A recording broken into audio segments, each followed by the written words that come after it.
Continue. So then you also have speech centers. There's two major speech centers. There's one that's in the temporal lobe and one that's more in the frontal lobe. And they're both, incorporated in there, because if you're using your frontal lobe, you're using logic and thinking, so you have to be able to speak with that as well. Oh, true. And you have the temporal lobe where you're hearing and registering, and that's also associated with speech. So those are two major areas of processing speech. Is that good? Just a little bit more, I think.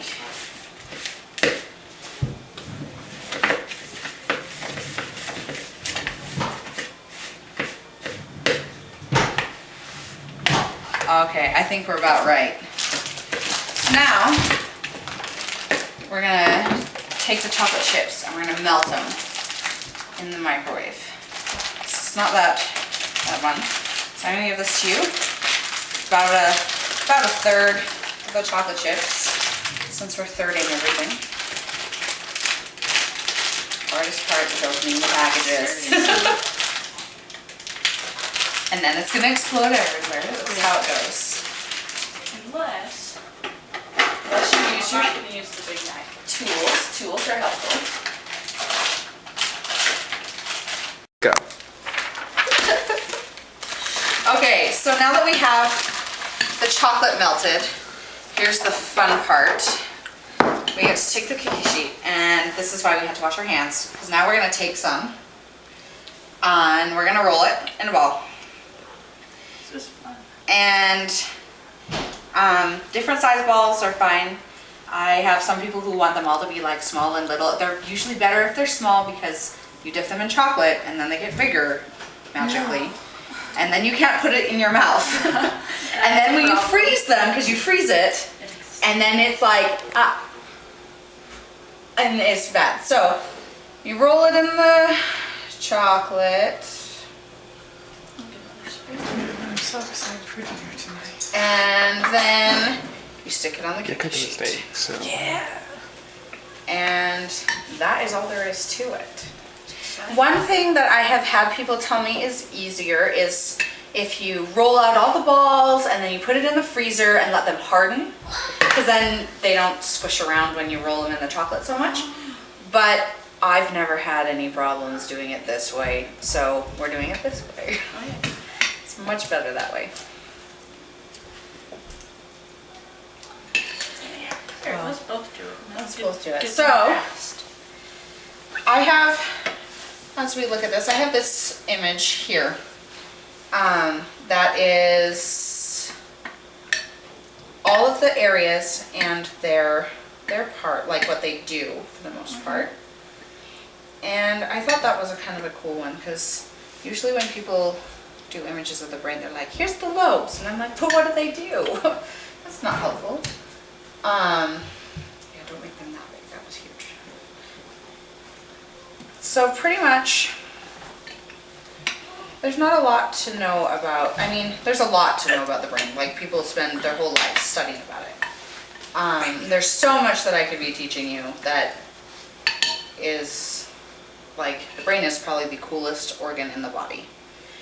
And the really cool thing about the brain is that it does everything. Like, I say that the frontal lobe is mostly involved in the problem solving and whatever, but you can use almost any of the areas of the brain, and if you have to, you can reorganize the brain so that an area that wasn't supposed to do that will now do it, because the brain is changeable, and it can, obviously it can learn, otherwise you wouldn't be going to school and we wouldn't be having this lesson right now. So let's see how many more we can get out of this chocolate, and then as many as we can get with the chocolate, and then we'll stick them in the freezer, and then the chocolate will harden.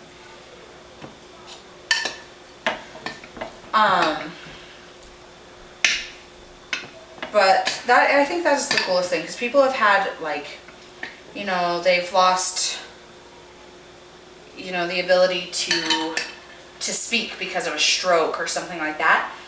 And then the brain will work around that area that was damaged and find you a new way to speak. That's why, like I said, there were 2 different areas of speech. And that's part of why everything has a backup plan. There's lots of backup plans. And so the goal is so that if you damage one part of your brain, your whole body doesn't shut down. Because that would be really, really a poor system. It'd be a really poor system.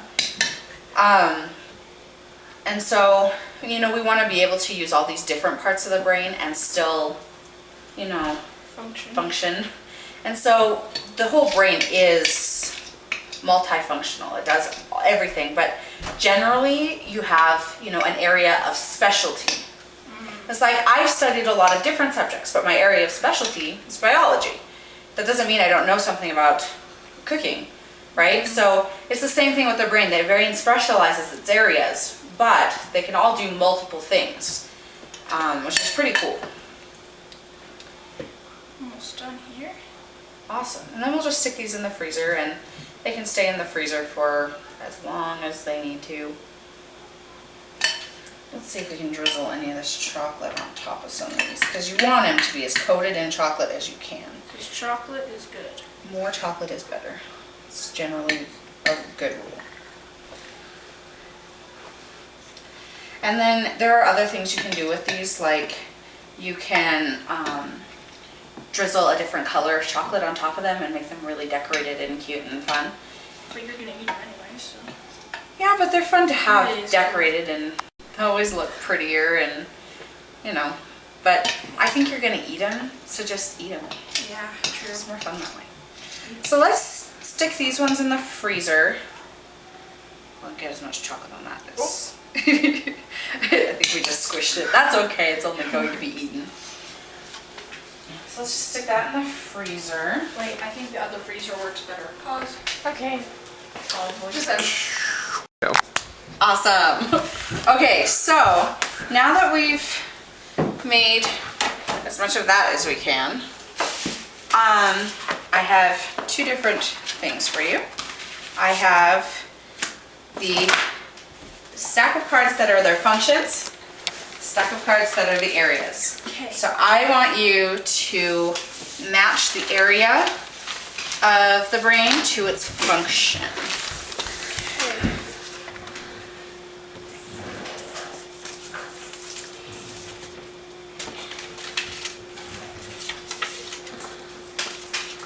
And the colors don't match, by the way, so. That's not good. Some of them do, but that was completely accidental. Okay, so the memory was in the limbic system, emotions. The hearing and the language was temporal. The logic and thinking, frontal lobe. Basic functions, brainstem. Movement, balance, and senses. So balance I know is in the cerebellum. Senses was parietal, and motor cortex was movement. Well done. Got them all perfectly right. So, I had this question that I had thought of, and so now that we have learned about the brain and we have made this treat, we have this idea. And we've got this idea of, well, we've made something, so now what do we do with it? And we have different areas of the brain to come up with different things that we can do with it and different reasons why we would do that. So what are things that we could do with these Oreo truffles that we have now made? We can eat them. We could eat them, We can share them, share them, throw them at people. Is that what throw you them at people. Is that what you were? That's what I'm encouraging now. We'll throw them at Okay. Jess. Got that. That'll be perfect. You can smell them. I guess you could use that.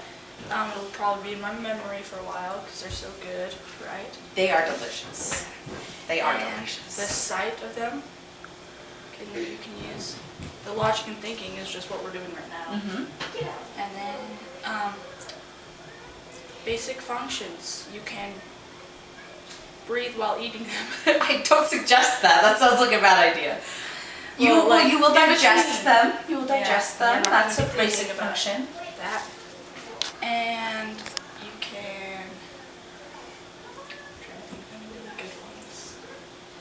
Well, and I have another idea for you, another way to look at it. You have now learned a new skill. You've learned a recipe that you have now got in your memory bank, but you also have a physical card to remind yourself. So now you have this new skill. What can you do with that new skill? Use it Yeah. Like- And what ways can you use it? by, like when you have something like a Young Women's Project or something where you have to make treats, just like that. Mhm. You can remember the skill. It's always good. Oh, yeah. I hope you remember the skill. Oh, I will. They're not hard. They're easy They're very easy and delicious. and It's always good. very delicious. Good things. Let's see. So, what are you asking? Like, which of these can I use? Well, using different, like you can use your frontal lobe to logically think about it. You can use your limbic system to emotionally think about it. But you now have this skill. And so using those different ideas, what are things you can do with that skill? Like, what can what are ways that you can share this skill? Or, like, I'm thinking, you could, logically, you could choose to eat them yourself, right? Oh. You could choose to eat them all yourself because you're hungry and there are food and you can now eat them. Or you can also